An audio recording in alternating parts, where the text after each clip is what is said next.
Baik, perkenalkan nama saya Novita Sumantri Tampubolon dengan NIM 120. Di sini saya akan menjelaskan terkait review artikel saya, yang dimana judul artikel saya yaitu Analisis Daya Tarik Konsumen Toko Kue Balkis di Payakumbuh dengan Korespondensi Analis. Nah, yang menjadi latar belakang dari review artikel saya yaitu bahwa artikel tersebut menjelaskan bahwa peningkatan UMKM di toko kue Kota Payakumbuh itu perlu memahami apa sih faktor-faktor yang menarik konsumen agar penjualan dan loyalitasnya itu bisa meningkat gitu.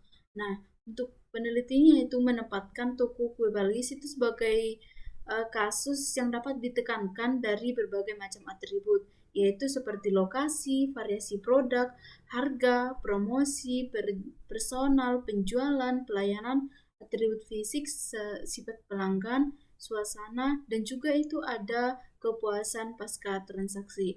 Dan ini atribut-atributnya ini itu saling berkaitan, yaitu dalam mempengaruhi keputusan pembelian dalam konsumen. Nah, alasan penggunaan analisis korespondensi dalam artikel tersebut yaitu untuk mengeksplorasi asosiasi dalam tabel kontingensi, itu untuk menghubungkan antar kategori dan juga variabel kategorial. Nah, untuk mengetahui baris dan kolom sehingga bisa mempermudah interpretasi perbandingan atribut pada toko. Nah, kelebihan pada artikel ini yaitu menyediakan visualisasi dua dimensi yaitu kuadran. Nah, untuk melihat asosiasinya itu bisa dilihat dari atribut-atribut pada masing-masing toko. Yang kedua yaitu cocok ketika datanya itu disusun dalam bentuk checklist. Nah, dan atributnya juga tercatat pada toko tersebut.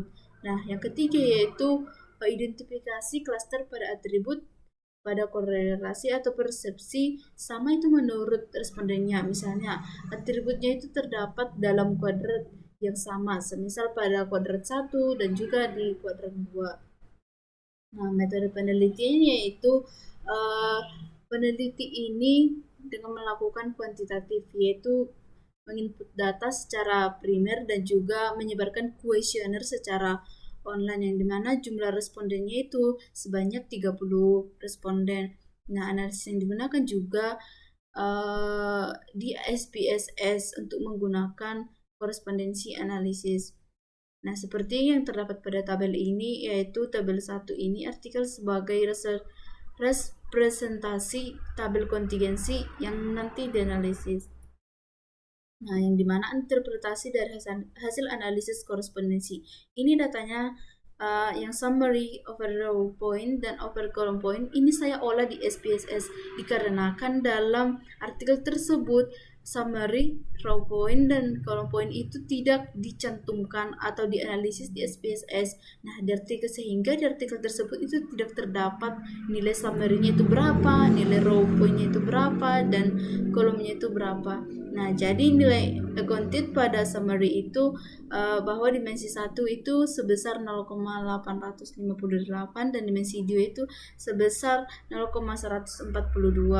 Sehingga dimensi 1 menjelaskan 85,8% itu cukup besar dan sudah sangat inovatif. Sedangkan dimensi kedua yaitu menjelaskan 40,2% itu secara kumulatif, dua dimensi menjelaskan 100% varians data.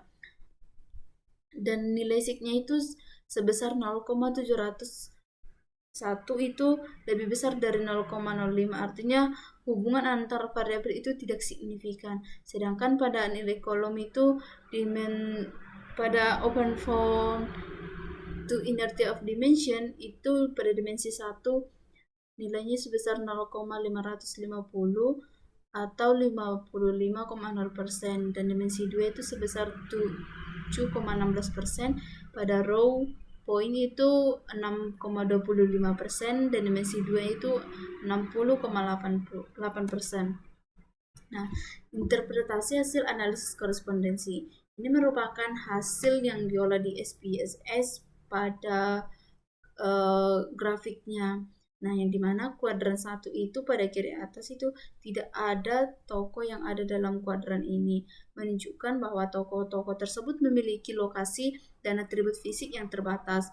Kuadran 2 terdapat pada kiri atas itu tidak ada toko yang ada dalam kuadran ini menunjukkan bahwa toko tersebut memiliki lokasi dan atribut fisik yang terbatas. Sedangkan di kuadran 3 kanan bawah itu terdapat toko kue MR Bakery memiliki atribut yang terkait dengan kualitas keragaman, itu ada harga.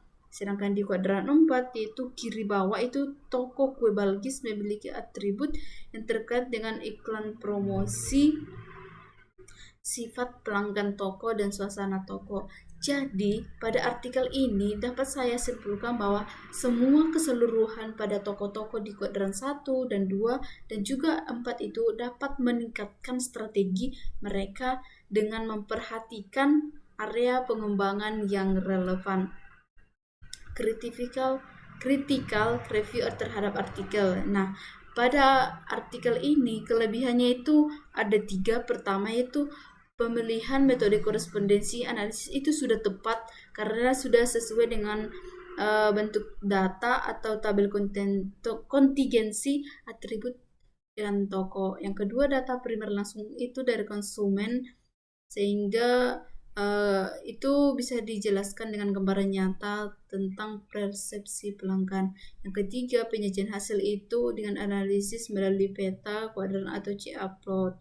Yang menjadi kekurangan pada artikel ini yaitu data diolah dalam bentuk biner sehingga kehilangan informasi detail dan tingkat kepuasan responden semua itu bisa diukur dengan skala Likert. Yang kedua, artikel ini tidak menampilkan ukuran statistik penting dari korespondensi analis seperti nilai agent, kontribusi dimensi, asosiasi, dan validitas hasil sulit dinilai. Interpretasi analisis ini cenderung deskriptif tanpa dengan uji signifikansi atau perbandingan antar kuadran. Dan yang terakhir itu tidak ada uji validitas dan reliabilitas kuesioner sehingga tidak dijelaskan metode sampling ini menjadi rinci. Makanya tadi saya bisa menjelaskan di sebelumnya.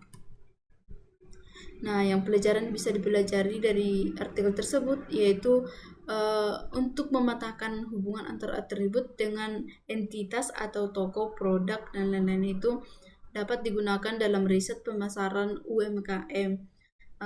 Yang kedua itu analisis yang sederhana bisa membantu pelaku usaha non-akademik memahami hasil penelitian yang menggunakan strategi bisnis. Nah, saran saya dalam perbaikan artikel ini yaitu penggunaan skala Likert itu bisa dipenuhkan misalnya 5 poin agar variasi respondennya itu tidak hilang. Yang kedua yaitu uji validitas dan reliabilitas variabel itu sebelumnya bisa dilakukan dalam penelitian sehingga kuesioner itu benar-benar mengukur atribut seperti apa sih yang dimaksud. Nah, yang ketiga yaitu bisa dalam perluasan analisis dengan kombinasi CA dengan metode lain seperti importance performance analisis IPA untuk memberikan insight yang lebih kaya gitu. Nah, cukup sekian yang dapat saya presentasikan. Terima kasih.